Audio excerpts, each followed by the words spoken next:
Good morning everyone, my name is Liamar Balingit from grade 10 St. Gabriel. My topic for my persuasive text is Duterte's War on Terror and the Abuse of Human Rights. Rodrigo Roa Duterte, the 16th President of the Philippines, rose to power in 2016 with a promise to eliminate crime, drugs, and terrorism. Drawing from his reputation as a mayor in Davao City, he carried the same strongman style to the national level.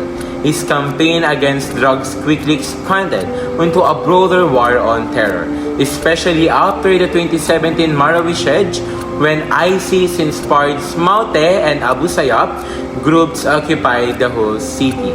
Duterte declared martial law in Mindanao with the support of the Armed Forces of the Philippines or AFP and the Philippine National Police PNP under then PNP Chief Ronald Bato de la Rosa.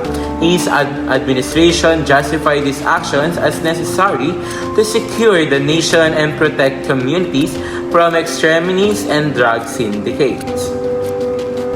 However, this war on terror has been deeply controversial, as it has also opened the door to widespread human rights abuses. Supporters, including senators allied with Duterte, such as Christopher Bongo and De La Rosa himself, argue that the peace and order should come before human rights, portraying critics as out of touch with the everyday struggles of ordinary Filipinos. For them, strong measures, even harsh ones, were essential to restore security in our country, plagued by crime and insurgency. Yet independent reports tell another story. Human rights organizations, the Commission on Human Rights (CHR), and international watchdogs like Amnesty International documented thousands of deaths connected to police operations and vigilante-style killings. Many of the victims were poor Filipinos, accused of being drug users or sympathizers of terrorists without substantial evidences. Families recounted cases where unnamed relatives were executed and then reported as having resisted arrest. Senators such as Laila de Lima and Risa Hontiveros strongly criticized these abuses, calling the war on terror and drugs an assault on human dignity and due process.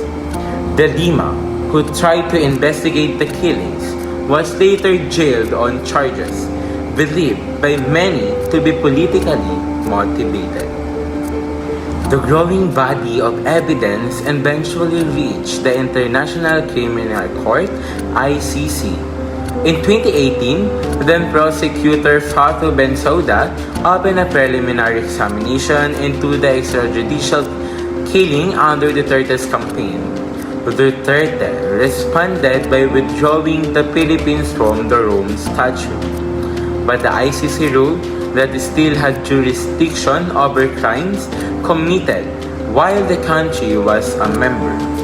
As of today, the ICC investigation, now under prosecutor Karim Khan, continues in The Hague. Duterte, along with top officials like De La Rosa, former Justice Secretary Betaliano Aguirre, remains under scrutiny for possible crimes against humanity. Duterte has dismissed the ICC as useless, insisting that the Filipino court should handle such matters. Still, human rights groups and victims' families argue that only international justice can hold powerful leaders accountable. The debate over Duterte's war on terror highlights a critical issue. Can security be achieved by sacrificing human rights? While his administration undoubtedly faced real threats, ISIS-inspired rebels in Marawi, long-standing insurgencies, and powerful drug syndicates, the methods employed often were far from democratic limits. A genuine fight against terrorism should strengthen the rule of law, not weaken it. It should uphold justice, not normalize killings.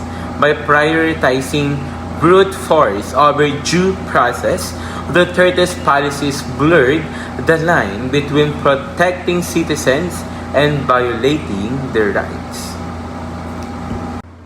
In conclusion, Duterte's war on terror is inseparable from the human rights abuses it created.